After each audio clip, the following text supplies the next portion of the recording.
And welcome to this recording of Battle of the Apps. In this series, I invite app developers and users to showcase their solutions and tell us why it can make a difference to our businesses. I'm your host, Pascal Finton, and today I am joined by co-founder and president of WishList Products, Tracy Childers. Tracy, a warm welcome to Battle of the Apps. Well, thank you, Pascal. I really appreciate you having me. I'm real excited to share a little bit about what we have for everyone. Sure. Now, from the accent, our listeners will detect that you are an international guest on Battle of the Apps. So quick question, where are you and how are things going where you are? Yeah, that's a great question. I tend to forget that we're living in a worldwide economy, you know. And so, yes, I'm in the United States. And if you're familiar with the United States, I live in Memphis, Tennessee. People are like, what's that? Wow. Most people have heard of Elvis. So that's where, so we're kind of like big United States. Memphis is almost sort of right in the middle towards the bottom. And it's really been interesting because we had a conversation with our team yesterday. We've got people in Canada, people in, you know, the East Coast, and then people in the Philippines. And it's actually very different all over. And, you know, a lot of times on the news, you're like, man, things are going crazy in the US. And by and large, they are, you know, but it's so different. I think the US is so diverse. It's incredibly diverse. We've got one guy that lives in rural country, and he's like, nobody wears a mask here because there's only been a total of 70 cases. And it's just like, it's just kind of non-existent, but they are being precautious. But then we got other people and they're like, well, you know, overseas in the Philippines, like we're not even really supposed to get out of our house unless we have a permit. Here, it's really interesting, Pascal, because like, actually you and I had to reschedule this interview because we were going to do it 2 days ago. And like right before, the day before, I found out that my best friend got diagnosed positive with COVID. And it's not like he's real sick or anything, but it does bring cause for alarm. And one of the things for me, like just in general, I have this a quote that I learned at a conference a long time ago, and it was simply, isolation kills entrepreneurs. And it's actually kind of scary because in many ways, our business has not really changed because we're still talking like this, like you and I are talking here on a Zoom call. And I do that with my team all the time. So I'm staying in contact. So the business keeps going, but the isolation of not getting out and just starting to interact with your friends, it kind of is starting to wear on me, and I know a lot of other people. So you got to just keep going pushing on. No, you're right. And, you know, I mentioned before a recording that my work is around, you know, encouraging people to be better content creators, to obviously engage the community. But that content, the spark comes from actually things that you need to do outside of work, which is to go for walks, meeting people, the chat, the conference you mentioned, where the speaker will say something that's going to spark something. And I realized that in the space of 7 months, I've met a far, you know, a lower number of people and new people, new connections than generally. And it is a worry because for entrepreneurs, you know, I've got a bit of a formula, which is, you know, superior content stimulated by a superior network. And if that network is getting smaller and smaller because you're not out and about, you don't go to the networking and to the Chamber of Commerce events, it is sort of concern. I would agree. Yeah, absolutely. And one of the things for me is I got started in the internet marketing industry, I guess, back in 2003. And, you know, I was already into infopreneuring and creating content, but most of that at the time, it was selling face to face. Like you would get invited to speak at an event and you would teach them content.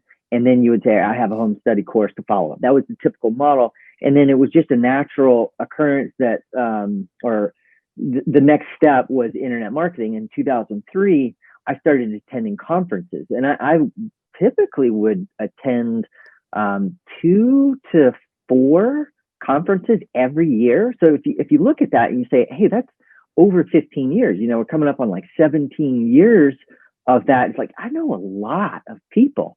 And so now we're having to shift and we're moving into the online conferences, and it's tough. Like, I mean, probably a lot of your people, I'm recognizing that I have more and more ADD, you know, and so it's like I love attending events, and I can go and I can sit there and I can pay attention, and then I can get out and network, and I thrive on that. But if you sit me at my desk and I'm just watching the speaker online for 3 days, forget about it. And then where's the networking in that? So that's what it's really challenging. And I honestly believe, Pascal, that the people that just continue to push through this, they're going to come out on the other side, and it's going to be they're going to be way more successful, because you're going to find a lot of people that just like, I'm just going to give up. I don't want to do it. And that's very human, you know. We're saying this as a matter of fact. You know, we're not here to criticize anybody, but you know, I was saying to my wife today, because we're going to get some news in the UK that things are going to go back to, you know, quite more stricter restrictions. I say, you know, everybody's got a limit. You know, I mean, we need to. So, and I wonder that would give us a segue to, you know, conversation today, whether we need to find a way for technology to support us better in terms of that togetherness and the need for interaction.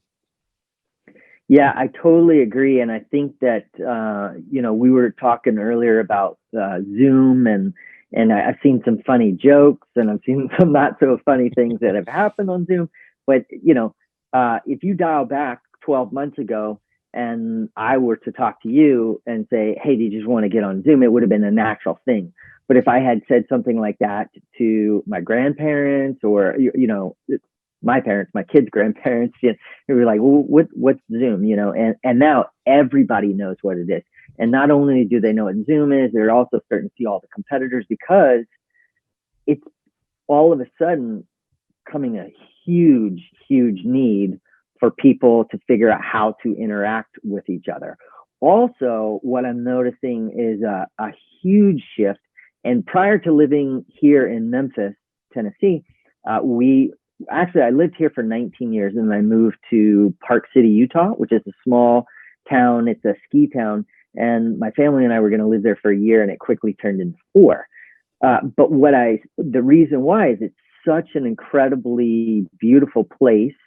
And what I started to see is the people that were living there had flexibility and freedom of where they could live anywhere. And there were a ton of entrepreneurs in this small community, but then there were also a lot of people that were working in corporate jobs, and it was sort of like more and more corporations were starting to let people work from home, and we were kind of on the fringes. And now, since this thing blew up, my friends that still live there, and they're saying, man, the real estate market is just on fire, because you got all the people who are wanting to get out of New York, all the people who are wanting to get out of California, and the companies, it's sort of like force their hand. Hey, you have to let them work from home. And then they're starting to say, this is really not so bad. So now all of a sudden you got need for new tools.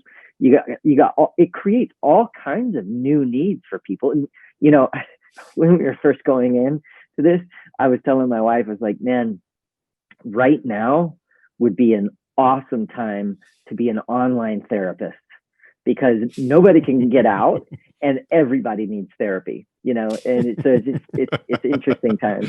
Absolutely. Typical of an entrepreneur like you to spot problems and solutions at the same time.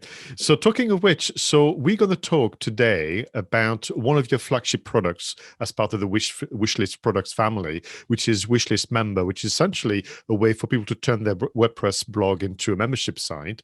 I just want to go back to, you know, the origin of all this. You know, what was the spark? What was the problem or challenge that you spotted and came up with a solution? Yeah, that's a perfect question, because it leads into a bit of a lesson that I think could be helpful to anybody.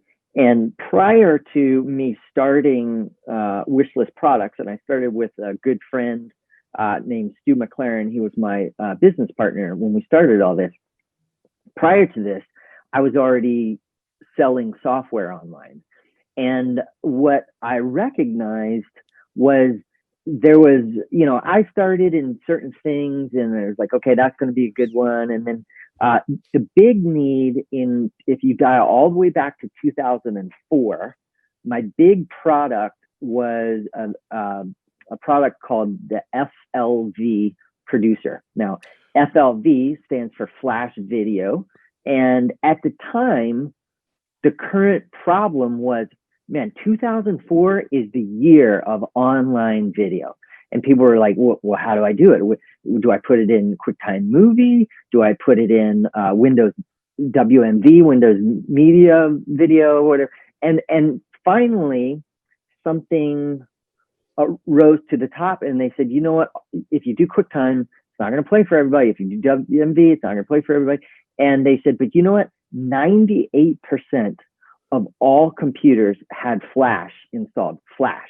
And now Flash started as something different, and then they started with, here comes Flash Video, FLV. Now, as you know, here we are in 2020, and like we're seeing the end of Flash, right?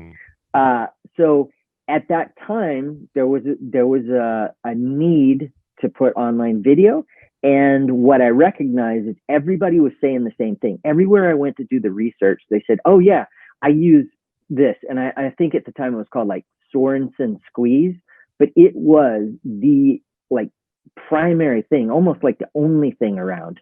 And then I found there were some tools that coders were open source and stuff, and they were really complicated to use. You could only do it as a coder. And Sorensen Squeeze was also really complicated. And everybody was saying, that's a great product, but it's very complicated to use. It was like, I don't really understand it. And I was like, aha, there is idea in the making. Because if people want to do something, they don't care if it does every last thing. They just want to do it, and they want it to be easy. So now fast forward, that was 2004. By the way, we started to get this competitor that was also making videos easy to post online, but they had some real limitations, and nobody thought they were going to turn into things because, you know, you couldn't lock down your video, and you could only make it like a maximum of 10 minutes. And this is a little thing called YouTube. Turns out they actually had a pretty good solution, right? Yeah, 2006 was an interesting year for the YouTube team, yes. For sure. So then fast forward to, let's see, it was 2008. We actually just passed 12 years on when we first released WishList Member. And at that time, the landscape was, everybody's tired of using HTML because it's too complicated. There's this new thing, it's called WordPress. And everybody is like, man, you need to start building on WordPress.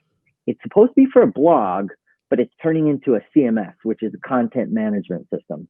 You also had things like Joomla and Drupal, and they were really complicated.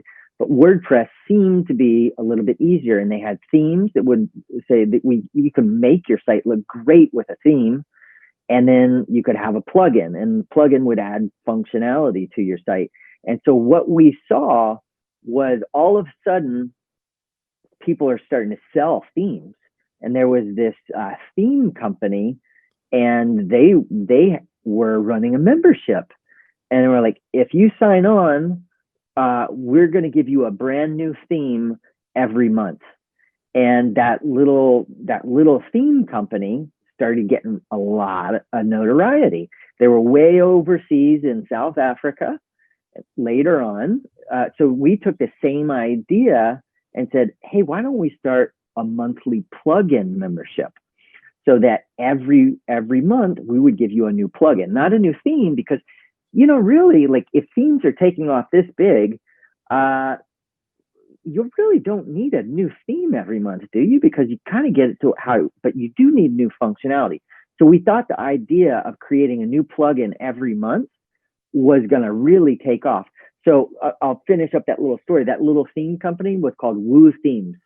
And they actually shifted over into a plugin company, which, you know, is WooCommerce, which is now owned by Automatic. But so that was kind of our vision, Pascal. We said, okay, we want to create a membership, and we want to sell new plugins every month. But what also, at the same time, the exact same situation existed as what I was describing before. And it was, okay, well, I want to run a membership site, and we need to talk about that. Like, what does actually that mean, a membership site? But people were saying, I want to create recurring revenue. And how do I do it? And at the time, there were really like two options, okay? One of them was what we would call a SaaS. It was completely self-hosted. They handled everything. It was like their system, and it cost like $4,000 to buy, and then they did some setup for you, and then it was like $150 a month. Something like, I might be a little bit off on the numbers, but it was roughly, it was expensive, and it was proprietary solution. Then there was another solution that's still around today, and it was called a member. And it was a script, and it was basically $150 for a license. And then, eventually you had to pay for some updates. But the script was intended for you to upload on an HTML site. And now all of a sudden everybody's moving to WordPress, and they're like, why can't it just be a WordPress plugin? So there were lots of people. And then there was actually a way to make a member work with WordPress. But again, very, very, very complicated. So and we weren't the only ones that were noticing it. People were starting to say, and then, somebody would build like a little solution, and then problem with plugins and plugin developers, they build something and then it's popular, but then they didn't sell it. And now it's all like, I can't support it. And so we were kind of the first, I guess, entrepreneurs or company to say, hey, it's a completely dedicated solution specifically for WordPress. And so that kind of entered into kind of the opportunity that we had to get in. And when we think about some of the business principles and some of the pillars of entrepreneurship, it's that really clarity of thinking around who is it for and what is it for. And I love, the fact that it's squarely, because of the pun, about WordPress and nothing else. And I think that allows you to move faster, to solve, in the niggles along the way. And obviously, you are where you are because of that focus, I think. Yeah, and you're absolutely correct. And but sometimes, somebody can hear our story and is like, man, those guys had it all figured out. But the truth is, back then, when we wrote it, it was strictly intended for WordPress, but we weren't sure that WordPress was going to turn into the powerhouse that it is today. And so we were saying, okay, we're going to focus on WordPress, and let's not worry about it. But we do want to structure it in a way where eventually we could also release it for like Joomla or Drupal or any of these other platforms. And had we tried to do all that at the very same time, it would have been a disaster. Because what happened was we were saying, okay, WordPress is the focus right now. Let's do that. And we really had no idea how popular it was going to be, because really we were kind of building it for ourselves. And we thought everybody's going to use it for a specific reason and a specific purpose. And that was monthly recurring revenue, right? Monthly recurring income. That's what everybody was talking about. But then we found out, no, I mean, a membership site is not the same thing as a monthly recurring subscription. A membership site simply means you need to log in with a username and password, and then the site owner can control your experience. And so that's where there's a bit of a maybe kind of a disconnect in what exactly is a membership site. And I think that because right now the world is just exploding with online courses. Like I can't get out, and it's like I'm trying to learn from home, and it's like, well, that's actually a membership site. And so we recognize that, and so we're trying to make people that want to build online courses, how do you have flexibility? And that's what we're really aimed at right now. Super. Well, listen, I've just given you permission to share your screen, and love to move into a tour of the platform if you don't mind. Sure. Let me go ahead and do that right now, Pascal, and I will set this up here. Okay, you should be able to see it now. We can. Thank you very much. Okay, so what I have here is a brand new install of WordPress. I didn't do anything on it other than upload the WishList Member plugin. And so once I uploaded that, then I activated the license and just made sure that I have all the latest updates. So literally, I have not created any content on this site. So I just want to run through a couple things so that you can get a feel for what it actually does. And then I'm going to show you something a little bit different afterwards. So the first thing after you activate license, you'll have a button that says this. Now I've gone back to our dashboard and we put that front and center. So I'm just going to run this wizard super quickly. And the whole thing is based on level. A lot of people say, well, I need to create a product and and how much is that product? And we're like, no, we're actually a good bit different because we create levels, and the levels control how you interact with people and how they have access to the content. We talk about selling stuff later on, because a lot of times the biggest pivot, or not pivot, but the biggest driving factor in somebody's online business is probably not going to be how you deliver the content. It might be how you sell it. And so we've structured it in a way that we want you to be able to sell it almost any way that you need to. And we don't want to completely control the purchase transactions. And I'll get to that. But the first thing I'm going to do, and I'm going to zip through all this, I'm just going to say, I'm going to give the level a name, and I'm just going to call it members. Okay. And it says, well, how long will they have access to it? I'm just going to say ongoing. And what this means is they will always have access to it forever, unless we connect it with an integration, and then that it's including a payment. And then the payment, as soon as it cancels, it would also cancel their membership. But if I wanted to, I might be saying, okay, no, this is a fixed term. Like they're only going to have it for 7 days, or they're only going to have it for 7 weeks, or 1 year, or whatever. It's a 1 year long program. So, and then also we have a specific date, and it's like, no, it ends on December 31st, and then nobody will be able to log in. But the most common thing is typically to say ongoing. And then there's some other settings that just talking about protection, and you can require approval as the admin. Say, I want to check a box where whenever they sign up, they don't get immediate access. I need to approve them, or I need for them to confirm their email address, or I need for them to, we require you to agree to these terms and conditions, and you type that in there, and it shows up on the sales page or the enrollment form. And we're just going to go through. These are all like settings for whenever you're creating content. Do you automatically want to set it up as? I'm just going to leave all this alone because I want to get in to show you. So this is who are the emails going to come from, and I just put this in as the main email for WordPress, but you can change it to whatever you want. Maybe you want it to come out from your assistant. And then the final step in the wizard is, okay, we have these things that are called integrations.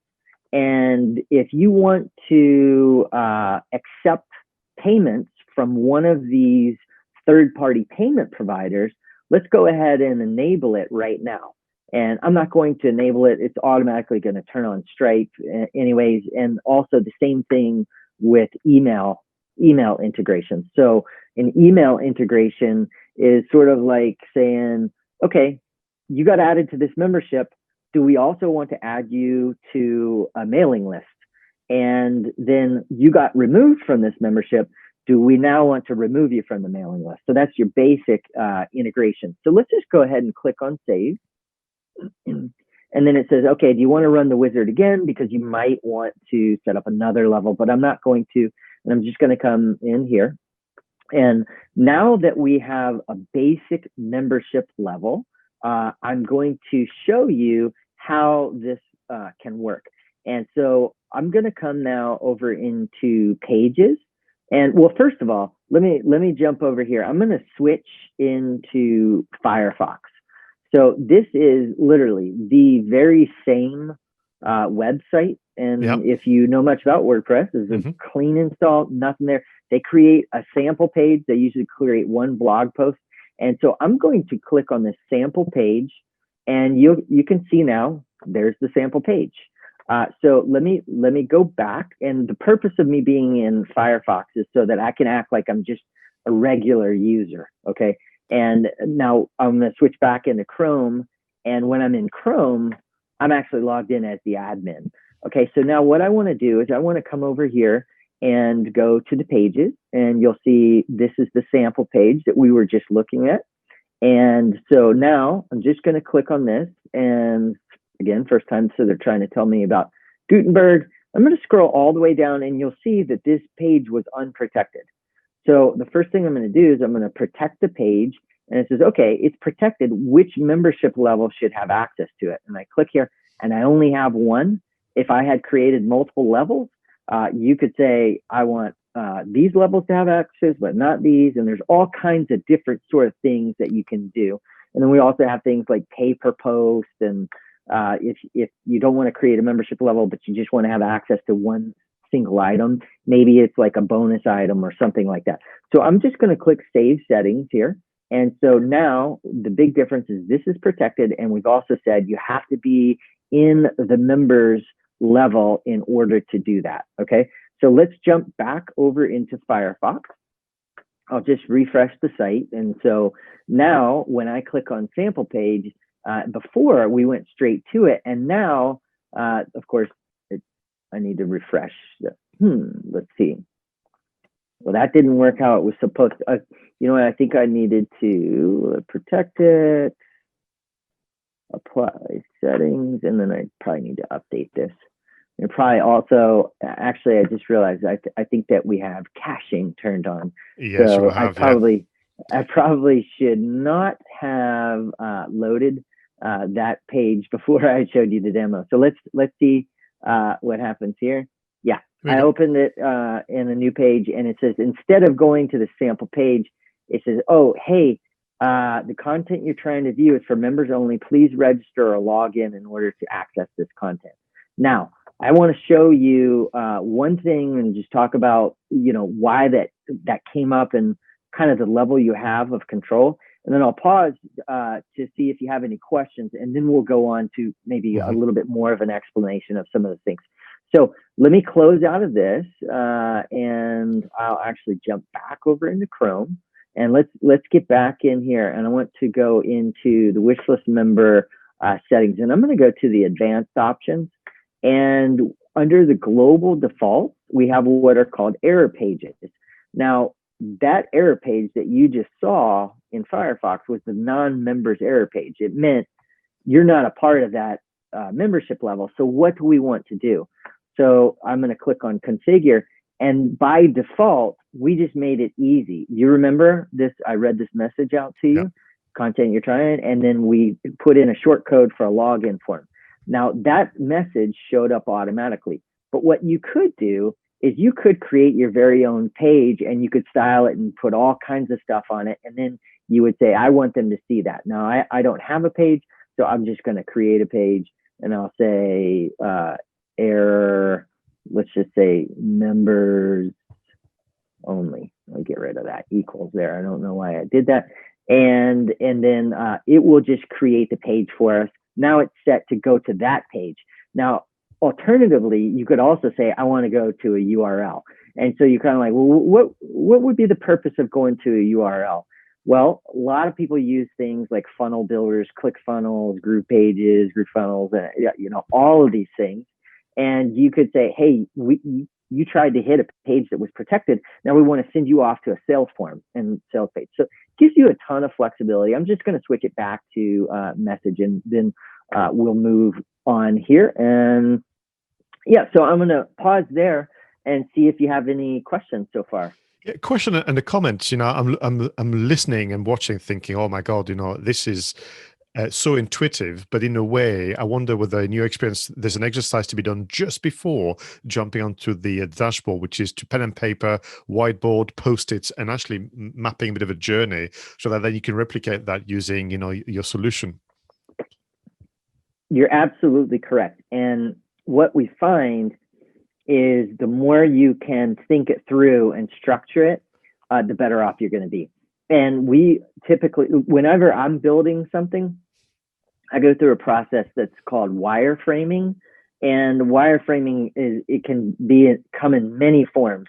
The most simple is exactly what you said. You just take out a piece of paper, you draw a block and say, this is the main page, and I want to have a login screen here. And then when they log in, I want them to go this page, and we call this the member dashboard page. And then on that page, it's going to list all the content that they have access to. And so that is really helpful for anybody that's planning a structured membership site. There's also tools. I mean, Adobe has a new one, Adobe XD. I have one that's called Balsamic with a Q at the end. But it doesn't have to be an elaborate tool. And it's mostly about being organized, exactly what you said. Yeah, thank you. Thank you very much. And sometimes one thing that I will caution people if they're thinking this through is it doesn't have to be perfect. And a lot of times I see that mistake happening over and over. And people are like, I wanted to do all this stuff and I wanted to do this and I don't know how to do that. And then they never launch their site. So what I found is you always need to just get what we call the MVP, minimum viable product, and like just get it out the door. And because the hardest thing in the world is really to establish momentum.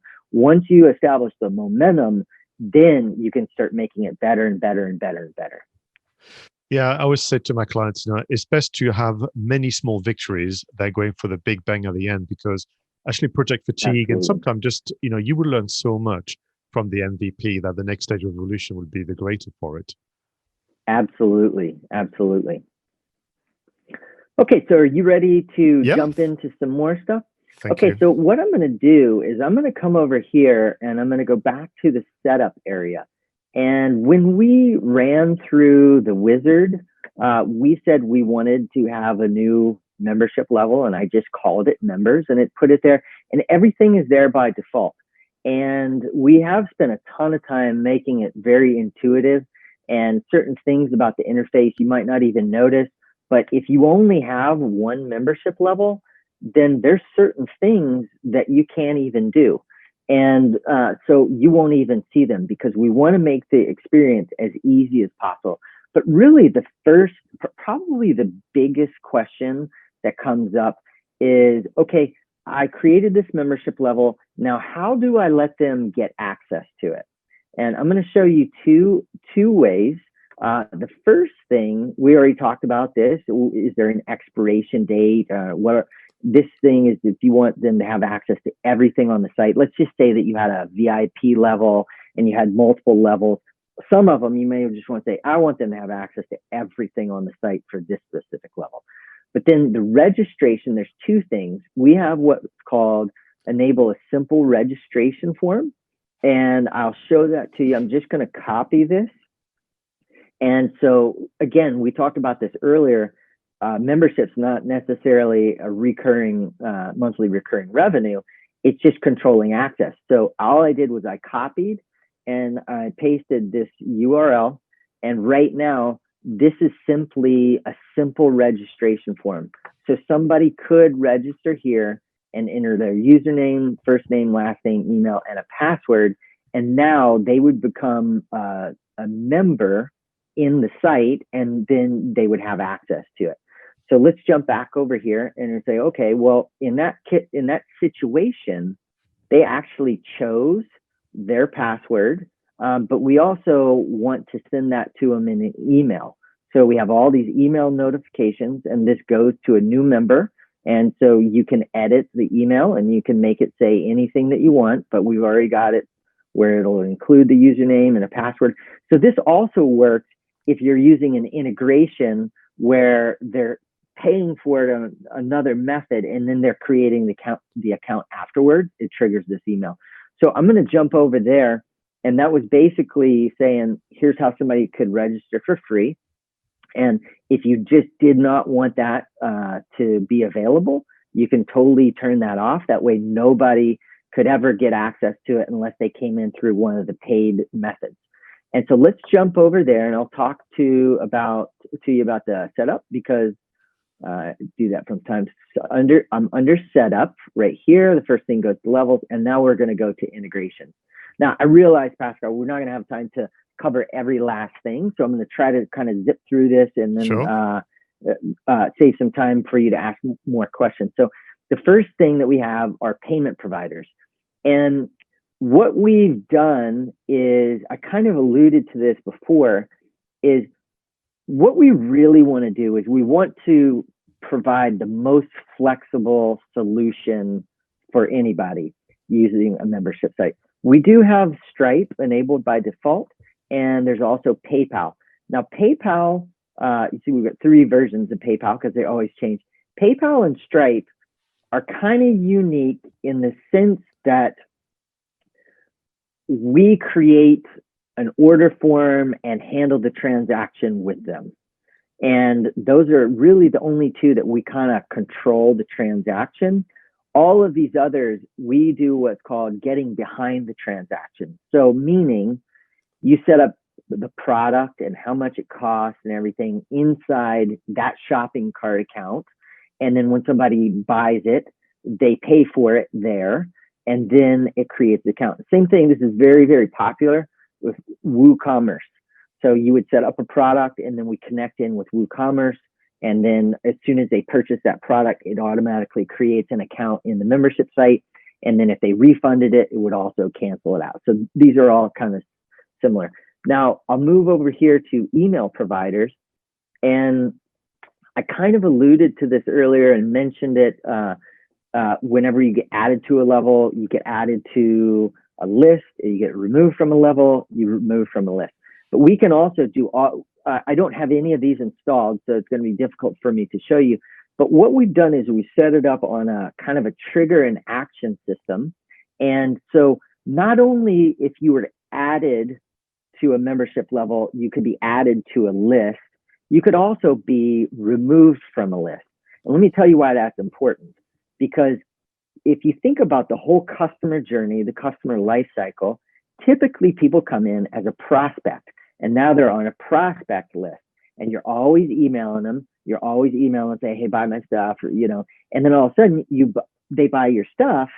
And I'm sure that you know exactly what I'm talking about. And it's like, they're still asking me to buy their stuff and I already bought their stuff. Why do they keep asking me? So we have that ability to, once you've made the purchase, let's remove them from that and let's put them on a customer list. So that's very, very helpful. And then, so these, again, we've got quite a few. We also have a generic one so that you could add them to a list that's not on here. And we keep adding more and more. But this other tab is probably the one that I'm most excited about. And it's called Other Services, because Other Services, these are very straightforward. A payment provider, an email provider. Other Services opens up all kinds of things. Now, these are in order, so I'll just talk about the Buddy Boss platform. I'm not going to go through all of these, but the Buddy Boss platform is a way of creating a community where people can tag and things like Facebook and stuff like that. Totally interact with WishList Member. We can add you to a group, or if you get added to a group, they can add you to a membership level. We also have several LMS systems, learning management systems. We talked earlier about courses. And so a lot of times people say, man, I need to create an online course. And they're like, okay, well, there are certain tools like LearnDash, Tutor LMS, Lifter LMS, WP Courseware, and they have all these tools to build the great LMS and the tracking progress. But then they're also, they can't do all the other things that WishList Member can do. So we kind of merged it so that you can have the best of both worlds and work on this. And then we also have the webhooks, and webhooks is kind of techy, but basically you can do anything by sending information out or people sending information in. It's kind of like this system called Zapier that's basically saying, hey, you did this on one platform. We don't have an integration, but we do have one with Zapier. And then you can send them information and they can change the information and send it over to somebody else. And then the evidence is, it's one of the things like where social proof on your website, when somebody signs up for your membership level and it gives you, it sends a notification to evidence, and then you can show it up on your sales page or anywhere that you want to put that evidence code. And then Slack is really cool because when somebody signs up, if you integrate this with Slack, it will automatically send a message to your Slack. So now you're like, hey, somebody just signed up. So I could go in the member area and I could introduce them or say hi to them or do whatever you wanted to. So it's really a way of having instant notification. And this one, this is our good friend Rob and Kennedy Response Suite. And man, I love this tool. And Response Suite is, if you're not familiar with it, they have a way of creating surveys and logic and all this stuff. And then you can get people to go through this whole survey, and then they built the integration and we put it in here and it made it really simple. Like, I'll just turn this on and then you basically get this API key. This is what just came if I wanted to generate a new API key. Yeah. And you just take that and then you put it in your Response Suite system, and they actually can create a new account in your membership site after somebody takes a survey. And it was like, man, when you start to think about what that actually opens up, it's because most people hear that and are like, well, my sales funnel is not really going to start with a quiz or a survey and stuff. And we're like, well, okay, maybe you actually collected money with WooCommerce or Stripe, but now you wanted to get your members to go take a survey so that you could segment them out. And based on the survey, you could add them to a different membership level. And we didn't even talk about creating all these other levels. So the flexibility, that one tool, the way that they did the integration, it really opens it. Most people don't even realize how powerful it is. And so I'm like super excited about it, and actually to start using it for our own purposes. Because if you take a survey and can you help me, give me feedback that will help me make more sales, and in exchange, I'm going to unlock this bonus for you. Very, very powerful. No, I would agree, and I can see why you're excited about this particular section. One last question for you before we need to wrap up. What is available around members kind of management, if you will, or community management? Yeah, that's a great question. So let me go here, and it's important to know that everything that we do here is behind the scenes.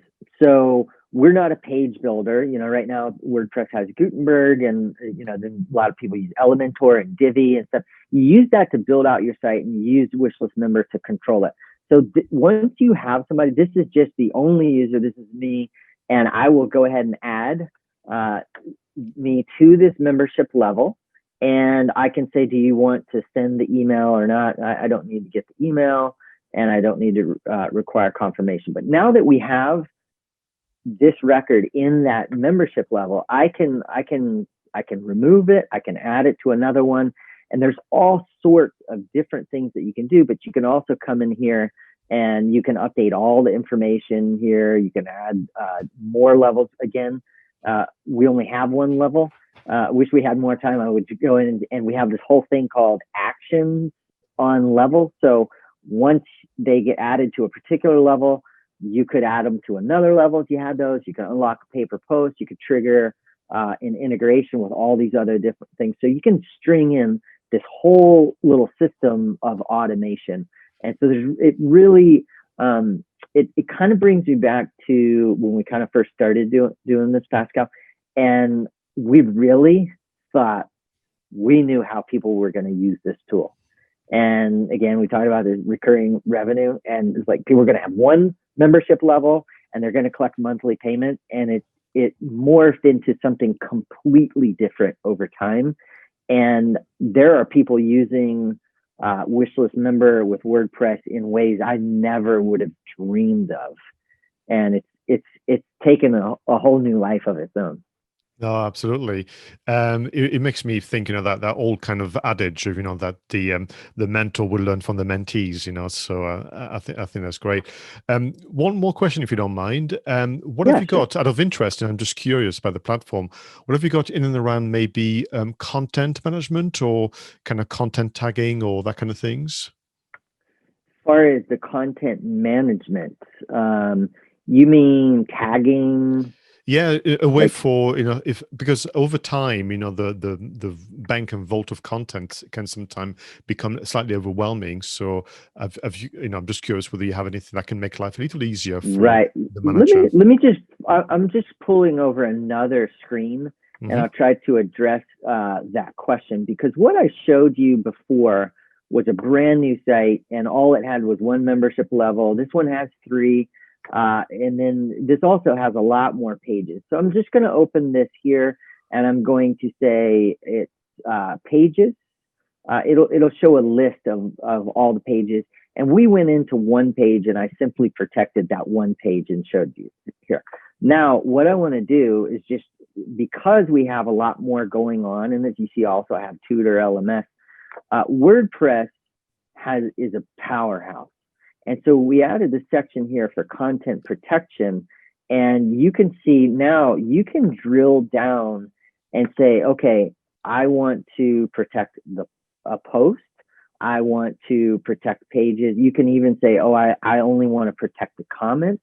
You can see the post, but you can't see the comments. And then also all of these things down here, this is where it can start to get a little bit overwhelming, because your typical brand new install of WordPress, if I went to this very same thing right here, you'll see all I have is posts, pages, categories, and folders and files. So we create folder protection and file protection. But when I come back over to this newer one, all of these, because these are what are called custom post types. So now you could say, I want to create the courses, or I want to drill down and I want to put my content into categories. And you can completely structure how you want to handle it. And we could go on and on for days about this, because we're also building some other tools that are going to be kind of interesting in terms of allowing people for creativity in terms of what they can build with a membership site. So it's going to get pretty interesting soon. Yeah, absolutely. Thanks for that. That was pretty much what I was looking for, whereby we can start to match one's thinking to, what the platform can do. Super. I mean, I know that, there's plenty more out there, and we'll talk about where people can go online to find out more information about, WishList Member. Is there any other little nuggets or final things you want to share? Yeah, let me stop share on the screen, because I don't think that we were needing to look at the screen anymore. One of the things that I found is people will typically, because we've been doing this for so long, and we've worked with thousands and thousands of different people over time, people will ask me, is there any like secret? Like, how do I really make a membership site? Because sometimes people are really disillusioned. They heard, oh, remember the big movie Field of Dreams? If you build it, they will come. And it's like, I'm here to tell you that doesn't work. And so if I had to get all the way back down to the very, very basics, is what's going to make somebody successful in terms of a membership site, I would break it down into really a couple things. Number one, probably the most important thing, are you willing to execute? Because a lot of people say, I want to do this, I'm going to try to do this, and it goes back to Master Yoda, do or do not. There is no try, right? And it's like, you have to execute on it. That's the number one thing beyond everything. The number two thing is, it really goes back into what you are teaching, Pascal. And I think that you're teaching an incredibly valuable thing, and that's content. Content. It's like, people will say content is king, right? And it's like, well, what does that mean? It's like, it basically means content is like the universe. Content is everything. Because if you come out and you have developed this awesome membership site and it looks really cool and everything's on the inside and people have no idea who you are, it's going to be really, really hard to sell that. And so I mentioned a kind of jabbed at YouTube earlier. I'm noticing an incredible phenomena right now on YouTube. YouTube, everybody thinks like, man, that's the way to make money. I got to start jamming out the content on YouTube and eventually I'm going to get paid by ads. And if you really look at the people that are making a lot of money, yes, they are doing that. But what they're really doing is they're diversifying their income. They're making money on ads. They're also selling courses. And who are you going to buy a course from? You're going to buy a course from somebody that you already know, like, and trust. And then once you buy a course from them, and like right now, I know we need to wrap up, but I mean, I'm really interested. I always enjoyed drawing when I was a kid. And so right now, I just got a new iPad and I'm trying to learn how to draw on the iPad. And so sure enough, that's where I'm going. I'm going to YouTube. And it's kind of frustrating when you're like, okay, that helped, but it wasn't everything I needed. So now let me find another YouTube. And then you're kind of all over the map. And as people start to surface, like, okay, man, this guy's good. He keeps, and it's like, I just keep following him. It's everything he does. And I was like, whoa, he has a course.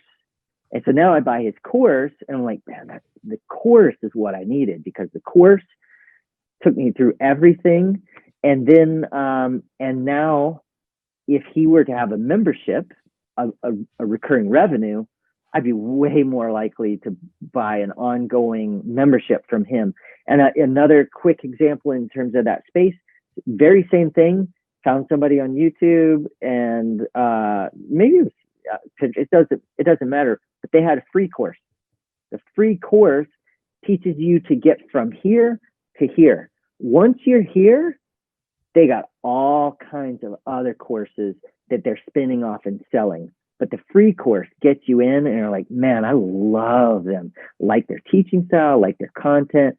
And so I can't emphasize enough. It's like content and getting it out there, mix that in with the membership site. And that's kind of the magic sauce. Yeah, thank you so much. There's so much good stuff. I mean, we managed to combine, Tracy, with your wonderful support, business wisdom and sales and marketing, kind of tricks, as well as the platform, that we spoke about. I just wanted to kind of close on, there was a sentence on your website, Tracy, that really connected with me. And bear in mind what you just said. On your website, amongst everything that you've got, there's a sentence that starts quite simply, be yourself. Full stop. Build, launch, and monetize your membership site your way.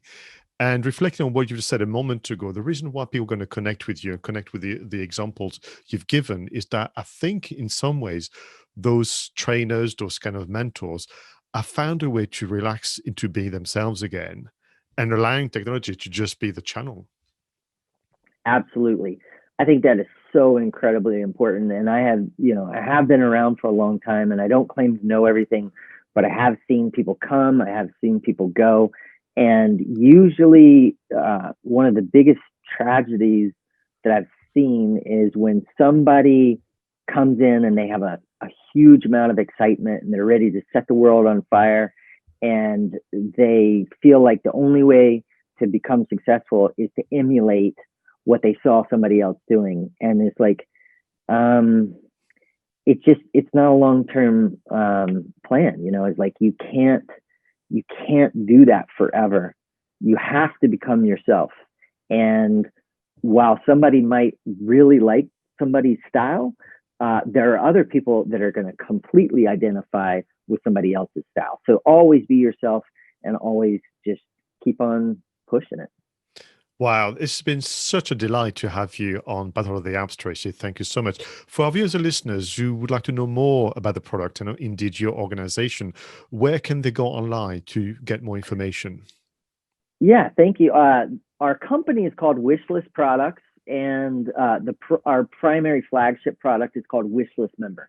So if you just go to wishlistmember.com, it will redirect to member.wishlistproducts.com. It's just how we set it up a long time ago. But either way, just WishList Member, and you'll be able to see kind of like a 90-second overview video and then lots of other materials. And we keep adding more and more. And we also have a lot of training tutorials. I mean, you can imagine, we went through this really quickly. We have training tutorials on just about everything. And we're starting to add more to our YouTube channel. We're a little bit late on that. And we're creating more content, and you can find us on YouTube if you just search WishList Member. Oh, excellent. Well, once again, thank you so much for giving up some of your time. I want to wish you, your family, and your colleagues, the very best for the remainder of 2020, and hope that somehow, we keep connected and keep moving forward. Well, thank you very much. Same to you, Pascal, and I really appreciate you having me, and I wish you the best of success with all that you're doing with Battle of the Apps. I think it's a really good thing that you're doing, so that it's always difficult when you're making a purchase decision. It's really helpful to be able to have somebody that can share like all the things that you're doing. So keep up the good work. Thank you very much. And to you, our viewers and listeners, thank you for your support. Please leave your comments, feedback, and suggestions in usual places. Until the next one, go out there and look after your audience better and faster. Bye for now.